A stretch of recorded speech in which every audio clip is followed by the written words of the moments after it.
আসসালামু আলাইকুম dear students and everyone. আমি এস এম মাহি আলম মুন্না। আজকে আমি আমার অষ্টম লেকচারের জন্য আমি তোমাদের সামনে উপস্থিত হয়েছি। আজকে আমার ক্লাস নাম্বার হচ্ছে 8, অর্থাৎ আজকের ক্লাসে আমরা টেন্সের অর্থাৎ প্রেজেন্ট টেন্সের পরে যে আমরা যে ইনডিফিনিট শিখেছি, ইনডিফিনিটের পরে আজকে কন্টিনিউয়াস টেন্স, অর্থাৎ আমাদের এখন বর্তমানে টেন্সের ক্লাস চলছে। গতকাল আমি যে ক্লাসটি নিয়েছিলাম সেটি ছিল প্রেজেন্ট টেন্সের মধ্যে প্রেজেন্ট ইনডিফিনিট নিয়ে। আজকে কিন্তু আমরা প্রেজেন্ট কন্টিনিউয়াস টেন্স নিয়ে আলোচনা করব। প্রেজেন্ট কন্টিনিউয়াস টেন্স অনেক সহজ, অনেক সহজ, একেবারে সহজ। আর একটা কথা বলে রাখি যে গতকাল যে ক্লাসটি করেছিলাম আমি প্রেজেন্ট ইনডিফিনিটের, সেখানে কোনো স্ট্রাকচার আমি কিন্তু লিখে দেইনি, কারণ তোমরা সবাই স্ট্রাকচার জানো। আমি আমার কথার মধ্যে কিন্তু স্ট্রাকচারটা উল্লেখ করেছি, তোমরা প্রয়োজন পড়লে লিখে নিবে, পারলে বই দেখে লিখে নিবে। মূল কথা আমার কথাগুলো বুঝতে পারলেই যথেষ্ট। আচ্ছা, আজকেও আমি প্রেজেন্ট কন্টিনিউয়াসের স্ট্রাকচার খুব একটা লেখার চেষ্টা করব না, তোমরা নিজেরাই তৈরি করে নিবে। তাহলে আমরা আজকে প্রেজেন্ট কন্টিনিউয়াস টেন্সের ব্যবহার শিখি। হ্যাঁ, তোমরা সবাই খাতা কলম নিয়ে সবাই রেডি থাকো, আমার কথাগুলো শুনবে, বারবার কিন্তু কালচার করার চেষ্টা করবে, প্র্যাকটিস করবে, তাহলে কিন্তু ইংরেজি ফ্লুয়েন্টলি বলা তোমাদের জন্য অত্যন্ত সহজ হয়ে যাবে। আর একটা কথা বলি, আমার জন্য অন্তত পক্ষেই 15-20 দিন মানে একটু কষ্ট করো। প্রথম দিকের ক্লাসগুলো যদি ভালো করে দেখতে পারো আর যদি ঠিকমতো কালচার করো, তাহলে ইনশাল্লাহ তোমরা অনেক কিছু শিখতে পারবে এবং গ্রামারের সহযোগিতায় সাহায্যে কিন্তু তোমরা অতি দ্রুত কিন্তু ইংরেজি ফ্লুয়েন্টলি বলতে পারবে। অতএব আমার জন্য 10-15 মিনিট সময় হাতে নিয়ে প্রত্যেক দিন তোমরা আমার সামনে খাতা কলম নিয়ে বসবে এবং শিখবে। তাহলে আমরা প্রেজেন্ট কন্টিনিউয়াস টেন্স নিয়ে আলোচনা করি। তাহলে প্রেজেন্ট কন্টিনিউয়াস টেন্স নিয়ে আলোচনা করতে গেলে আমরা জানি প্রেজেন্ট কন্টিনিউয়াস টেন্সে সাধারণত বর্তমানে কোনো একটা কাজ হচ্ছে, এই মুহূর্তে কোনো একটি কাজ হচ্ছে। যেমন আমি ইংরেজি পড়াচ্ছি, মানে সাধু ভাষায় যদি বলি পড়াইতেছি। তোমরা ইংরেজি শিখিতেছ অথবা তোমরা ইংরেজি শিখছো, বা তারা গল্প করিতেছে বা গল্প করছে। আমরা সব সময় সহজভাবে নিজের ভাষায় যেভাবে বলি সেটাকেই আমরা কিন্তু এখানে আমরা সেইভাবেই কিন্তু চেনার চেষ্টা করবো যে ক্রিয়া শেষে কি আছে, তেছি তেছো নাকি পড়াচ্ছি। তোমরা তোমরা গান, সে গান গাইতেছে, তেছে, এইভাবে বলি না, সে গান গাচ্ছে। যেভাবেই বলি না কেন তোমাকে বুঝে নিতে হবে যে এটা কন্টিনিউয়াস টেন্স। তাহলে প্রেজেন্ট কন্টিনিউয়াস টেন্সে আমরা আগেই শিখেছি যে কোন সাবজেক্টের পরে আমরা এম ইজ আর ব্যবহার করবো, এটা কিন্তু আগে থেকেই জানা আছে। হয়তো আজকে আমি কথা বাড়াচ্ছি না, আজকে সহজভাবে বোঝাতে চাই যে আমি গান গাচ্ছি। আমি গান গাচ্ছি, গাচ্ছি অর্থ আমি গান গাইতেছি, তাই না? কি বুঝতে পারছো? গাচ্ছি মানে গাইতেছি।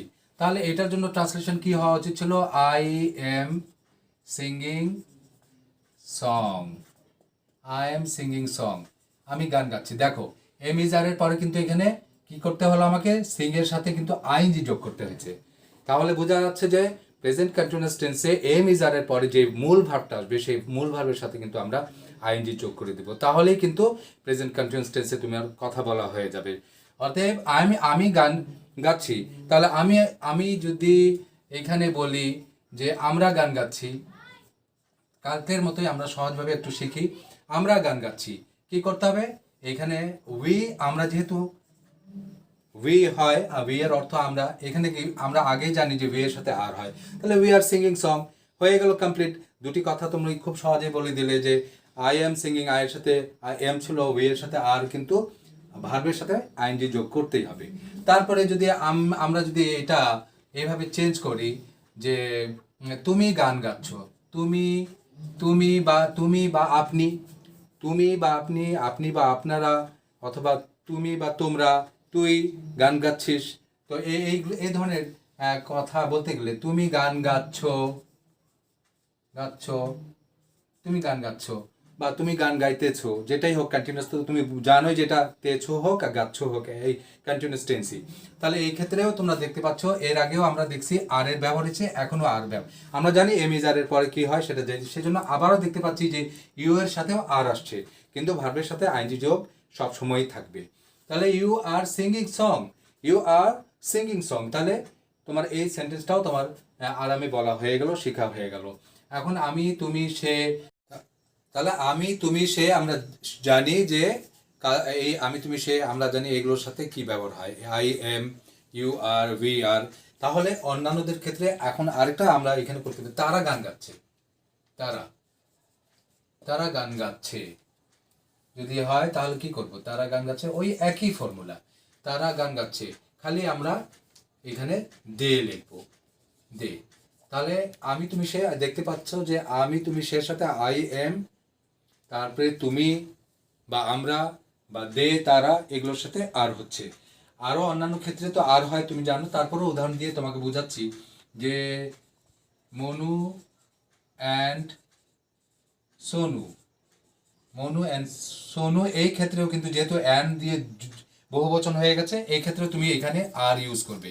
আর প্লেয়িং, তারা মনু অ্যান্ড সোনু কি করছে, খেলছে, Manu and Sonu are playing. তাহলে আমরা দেখতে পাচ্ছি যে অ্যান্ড দ্বারা যদি যুক্ত হয় সেক্ষেত্রেও আর হয়।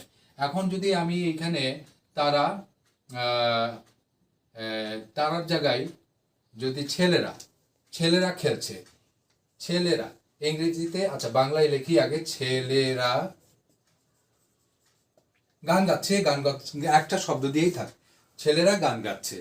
তাহলে আমরা এখানে কি করব, the boys are singing, the boys are singing. এখন সং তো অবশ্যই গান গাচ্ছে, আমরা যেহেতু গান লিখছি, গাচ্ছে, গাওয়ার ইংরেজি শুধু সিং হয়, যেহেতু গান আছে সেখানে আমরা ওই শব্দটাকেও ইউজ করব। The boys R singing song, the girls R singing song.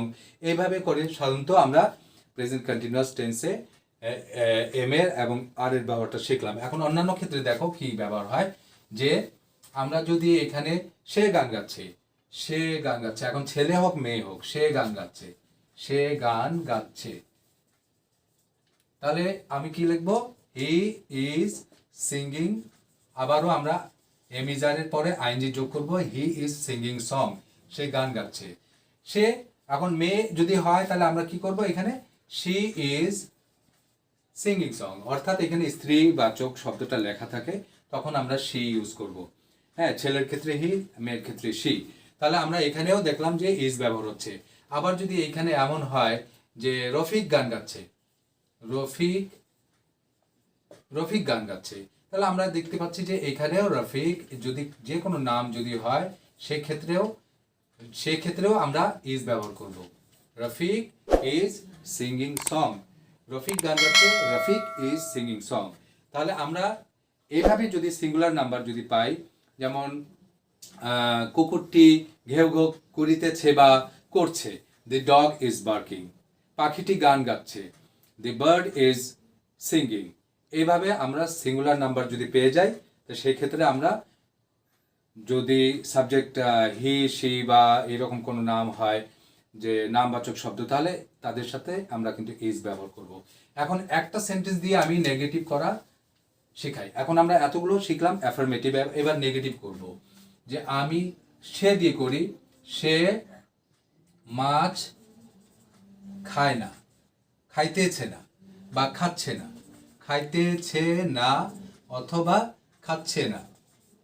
আমরা সাধারণত এইভাবে খাইতেছে না এভাবে বলি না, আমরা আমাদের মতো করেই বলি, সাধু ভাষায় সাধারণত আমরা কথা বলি না। অতএব সে মাছ খাচ্ছে না, এখন না কথাটা আমাকে এই যে বা না যুক্ত করাতে নেগেটিভ হয়ে গেল। তাহলে আমি কি করব, সে মাছ খাচ্ছে না, আমরা জানি ইজ হবে হি এর পরে, হি এর পরে এই যেহেতু নেগেটিভ আমরা শিখতেছি এখন যেহেতু, তাহলে আমরা হি ইজ নট লেখে হি ইজ নট কি মাছ খাচ্ছে না, খাওয়ার ইংরেজি হচ্ছে ইট, এটার সাথে কি আইনজি যোগ করবো না, আগের মতোই শুধু নট আমাকে আনতে হবে, নেগেটিভ করার জন্য শুধু নট আনতে হবে। অক্সিলারি এমিজারের পরে যে মূল ভার্ব আইনজি যুক্ত আসছে তার মাঝখানে শুধু নট রাখলেই নেগেটিভ হয়ে যায়। He is not eating fish, সে মাছ খাচ্ছে না।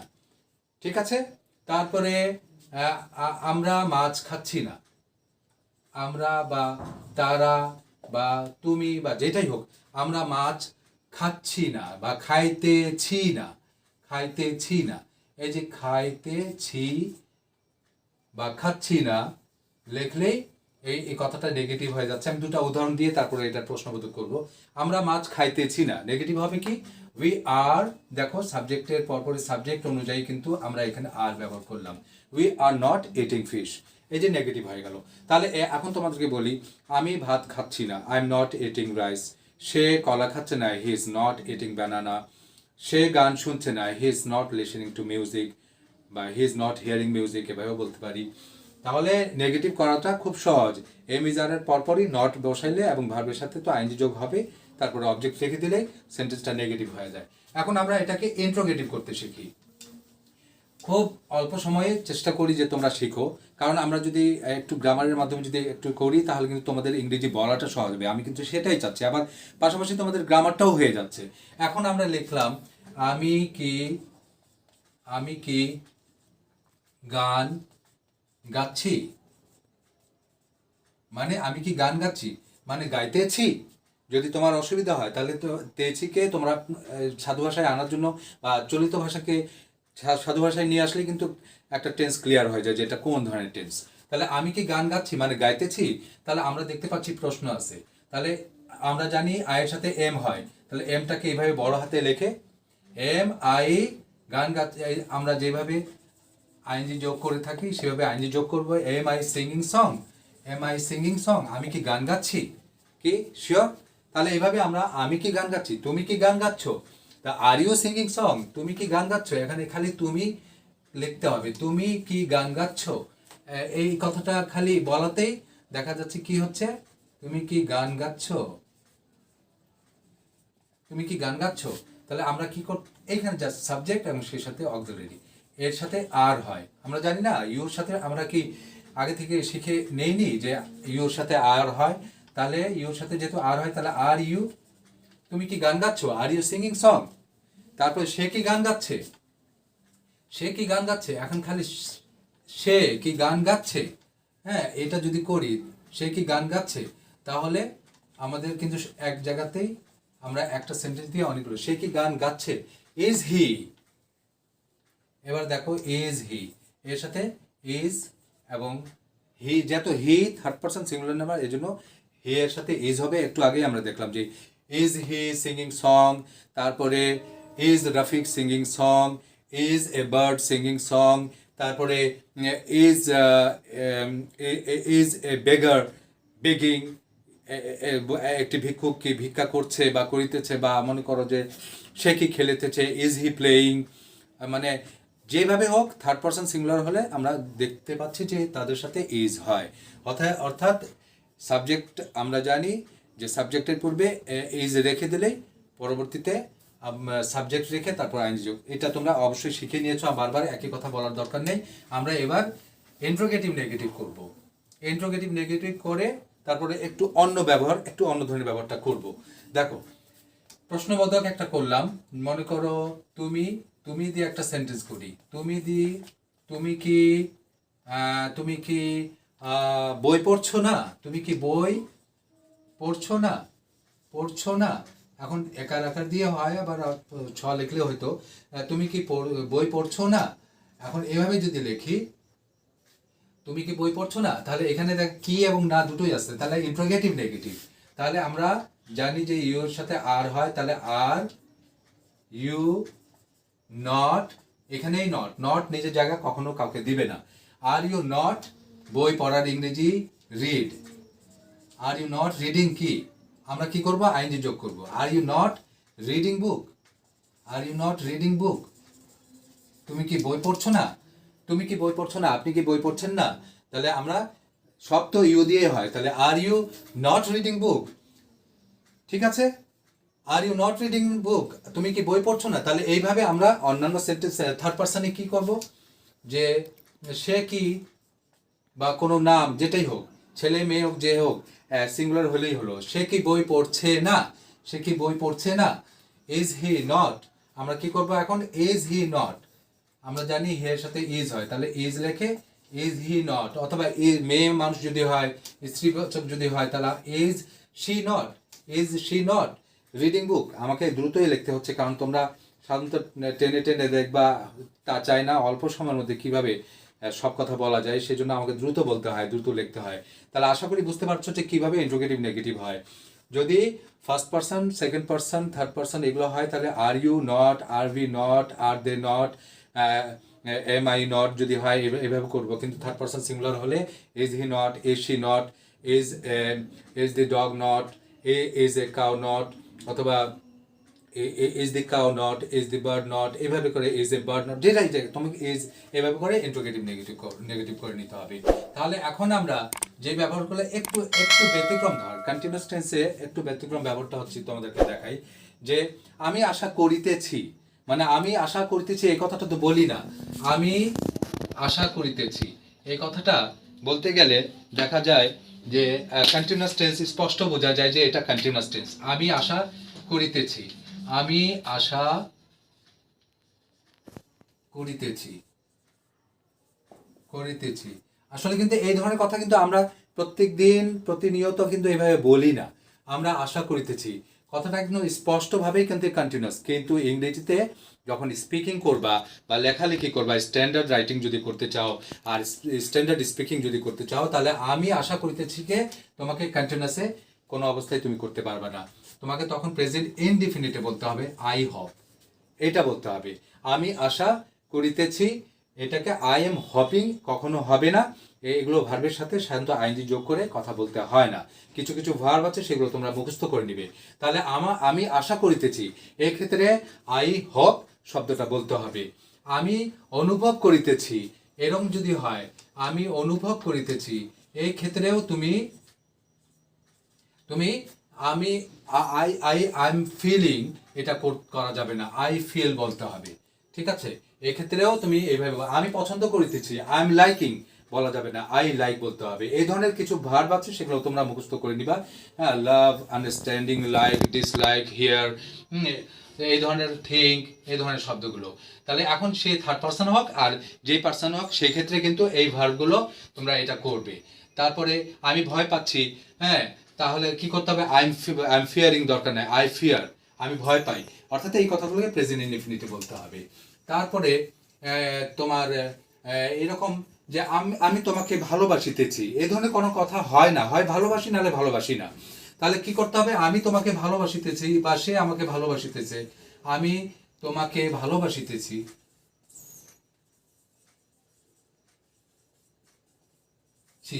মানে ভালোবাসছি, এই ধরনের কথা কিন্তু আসলে মানায় না। বাংলাতে কোনো অবস্থাতে আমরা এই ধরনের কথা কিন্তু বলি না। তাহলে আমি তোমাকে কি হয় ভালোবাসি নাহলে ভালোবাসি না। তো ভালোবাসিতেছে কিন্তু ক্রিয়া এরকমই থাকবে, ভালোবাসিতেছি। হ্যাঁ, কিন্তু আমাদের উচিত এগুলোকে প্রেজেন্ট ইনডিফিনিটে বলা। এই যে এভাবেই লিখে দিলাম আমি আবারও, আমি তোমাকে ভালোবাসিতেছি, লিখতে হবে আই লাভ ইউ।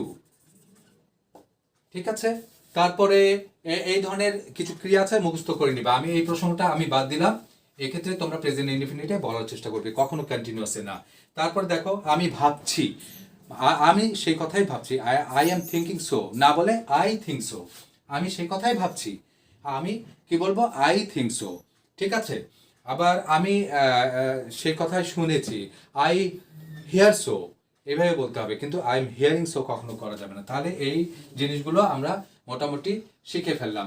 আবার কিছু কিছু জিনিস আছে যে আমি কন্টিনিউয়াসে দেখতে পাচ্ছি যে কিছু কিছু কথা বোঝা যায় না। যেমন আমি তোমাকে বলি যে আমি মাঠে দাঁড়িয়ে আছি, এখন এটা কোন টেন্সে বলবা, এটা তো তুমি কোনো নাম নিশানা গন্ধ কিছুই বুঝতেই পারছো না। যেটা আমি আমি আমি অনেকক্ষণ ধরে বসে আছি, এটা কেমন কোন ধরনের সেন্টেন্স, এটা নিয়ে তুমি কিন্তু টেনশনে পড়ে যাচ্ছ। এই টেনশনটা করার দরকার নেই, এই টেনশনের দরকার নেই, এটাও কিন্তু কন্টিনিউয়াস। যেমন আমি মাঠে দাঁড়িয়ে আছি, আমি মাঠে দাঁড়িয়ে আছি, আমি মাঠে দাঁড়িয়ে আছি, এটা আসলে কি হবে জানো, খুব সহজ। এটাকে কিন্তু তোমাকে প্রেজেন্ট ইনডিফিনিটে করার দরকার নাই, কন্টিনিউয়াসই করতে হবে। কিন্তু কি বলতে হবে, আমি মাঠে দাঁড়িয়ে আছি, আই এম স্ট্যান্ডিং,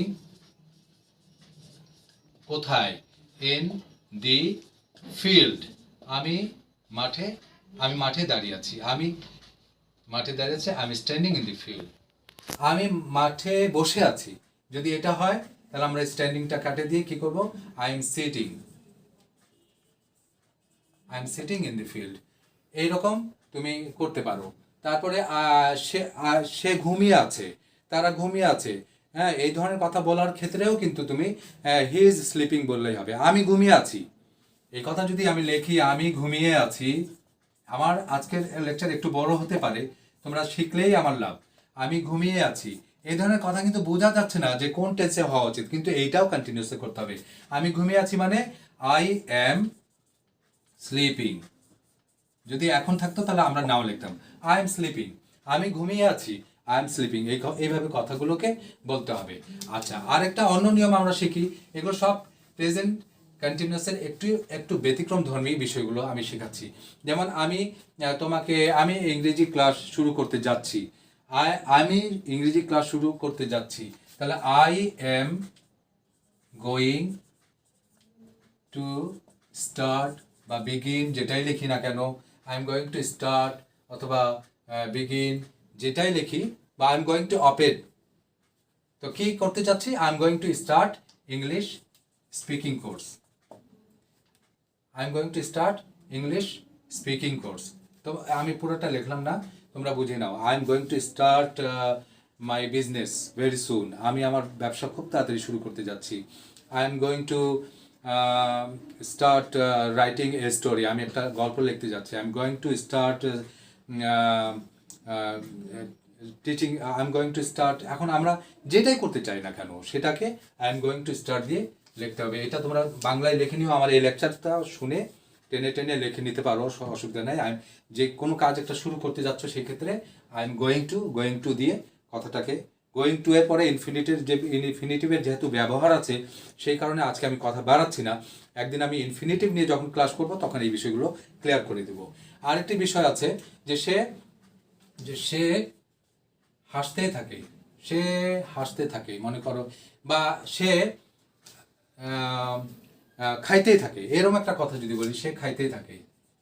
একটু তোমরা কষ্ট করে আমার এটা দেখো, সে খাইতে থাকে এরকম একটা কথা, এটাও কিন্তু কিভাবে বলা উচিত?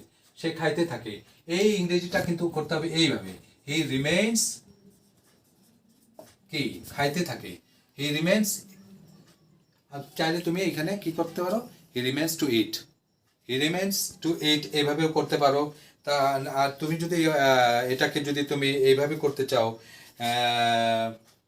যে সে নাচতে থাকে, সে খেলতে থাকে, এরকম যদি হয় তাহলে তুমি সে খেলতে থাকে, বা আমি খেলতে থাকি, বা তারা খেলতে থাকে, তারা খেলতে থাকে, খেলতে থাকে। তারপরে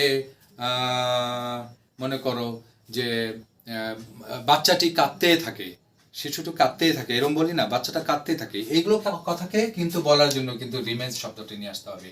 টু ইনফিনিটিভ করে বলতে পারো, দরকার নেই। তুমি চাইলে সরাসরি আইনজি যোগ করে দিতে পারো, সে খাইতে থাকে, হি রিমেন্স ইটিং করলেই কথাটা কমপ্লিট হয়ে যায়। রিমেন্সের পরে আইনজি যোগ করতে হবে।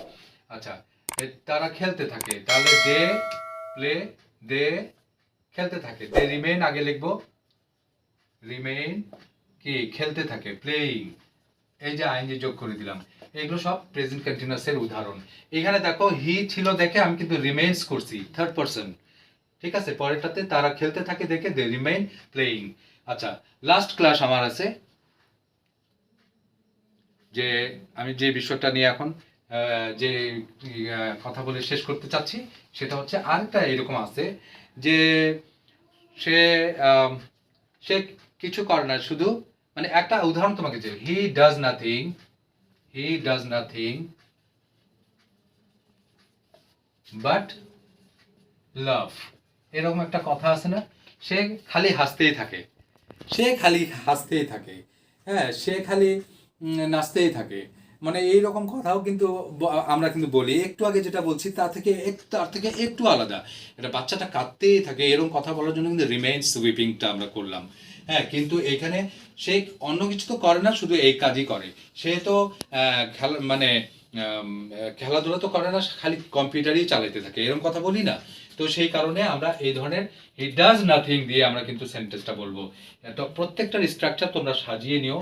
আমার এই কথাটা আরেকবার বলি, যে আমি শুধু পড়তেই থাকি, হ্যাঁ, আই কি করবো, আই ডু নাথিং সাবজেক্ট অনুযায়ী, হি ছিল ডাজ, আইয়ের ক্ষেত্রে ডু বলবা, আই ডু নাথিং বাট কি বলবো, read English, I do nothing but teach English, এভাবে করে বলবো। তো যাই হোক, তোমরা সবগুলোর স্ট্রাকচার নিজেরা সাজিয়ে নিও। আমি তোমাদেরকে অনুরোধ করব যে তোমরা আমার এই লেকচারগুলো বারবার ভালো করে শুনে চেষ্টা করবা শেখার। আমি যদিও লেকচারটা বড় হয়ে যায়, কারণ আমি একটু ব্যতিক্রম ধরনের ব্যবহারগুলো এর আগের ইনডিফিনিটিভও দেখালাম, আজকে কন্টিনিউয়াসেও দেখালাম। শুধু ভার্বের সাথে আইএনজি যোগ করে দিতে হবে, এমইজার বসাতে হবে, সেটাই সাধারণ কোনো নিয়ম না। অন্যান্য নিয়মেও কিন্তু ইংরেজি বলতে হয়, তাহলেই কিন্তু ফ্লুয়েন্টলি বলা যায়। অতএব আমি চাই আমার যদিও লেকচার বড় হয়ে যায়, আমি একটা কথা বারবারই হয়তো তোমাদেরকে বলি, তোমরা একটু কষ্ট করে আমি তোমাদের কাছে কিছু চাই না, আমি তোমাদের কাছে ভালোবাসা চাই। তোমরা আমাকে সাপোর্ট করবা, তোমরা আমার এই ক্লাসগুলো বারবার দেখবা, তোমরা যদি শিখতে পারো এটাই আমার সার্থকতা। তাহলে আমি আর কথা না বাড়িয়ে পরবর্তী ক্লাসের জন্য আমন্ত্রণ জানাচ্ছি। তোমরা আমার পরবর্তী ক্লাস দেখার জন্য অপেক্ষা করো, এবং আমার যদি ক্লাস আজকের ভালো লেগে থাকে তাহলে অবশ্যই লাইক করবে, শেয়ার করবে, এবং অবশ্যই নতুন নতুন ভিডিও পাওয়ার জন্য আমাকে সাবস্ক্রাইব করার চেষ্টা করবে। সাবস্ক্রাইব করবে, অবশ্যই নিশ্চয়ই সাবস্ক্রাইব করবে, এটি আশা করি। তো তোমরা সবাই ভালো থাকো, সুস্থ থাকো। আল্লাহ হাফিজ, আসসালামু আলাইকুম।